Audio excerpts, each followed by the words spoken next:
Komnas HAM menilai Putri Chandrawati, istri ex Kadif Propam Polri Irjen Ferdisambo merupakan saksi penting dalam kasus tewasnya Brigadir J. Komnas HAM kini tengah menyelidiki adanya dugaan kasus pelecehan seksual yang dilakukan Brigadir J terhadap Putri.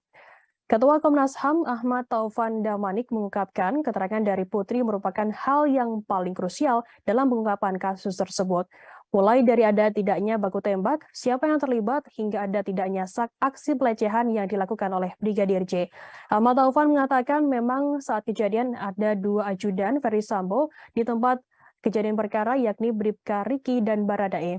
Namun keduanya tak menyaksikan peristiwa itu secara utuh terkait dugaan kasus pelecehan seksual yang dialami oleh atasannya tersebut. Ahmad Taufan Damanik menyebut Riki ada di kediaman Sambo saat tersebut.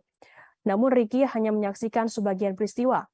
Riki hanya mendengar teriakan Putri, namun tidak mengetahui peristiwa sebelum penembakan tersebut terjadi, yakni dugaan pelecehan yang dilakukan oleh Brigadir J terhadap istri Sambo. Menurut Taufan, keterangan Putri menjadi sangat penting karena Komnas HAM tak bisa mendapatkan bukti CCTV di dalam rumah Irjen Ferdisambo, sehingga saksi hidup satu-satunya hanya Putri Chandrawati. Meski demikian, Taufan mengatakan pihaknya tetap memintai keterangan Riki untuk memperdalam penyelidikan. Keterangan Riki diperlukan mengingat minimnya saksi saat peristiwa dan CCTV di rumah Sambo pun disebut rusak, sehingga satu-satunya yang bisa dikumpulkan adalah keterangan dari para saksi. Rusaknya CCTV ini, kata Taufan, menjadi sebab kasus ini susah untuk diungkap. Taufan mempersoalkan beberapa pihak yang menyebut jika kasus tersebut mudah untuk diungkap. Sebab menurutnya hingga saat ini Komnas HAM belum mendapatkan bukti-bukti pendukung sehingga susah untuk disimpulkan. Taufan menegaskan tidak mudah mengungkap kasus penembakan yang menewaskan Brigadir J tersebut. Pasalnya minim bukti pula, Komnas HAM belum bisa menyimpulkan apakah kasus pelecehan tersebut benar-benar terjadi.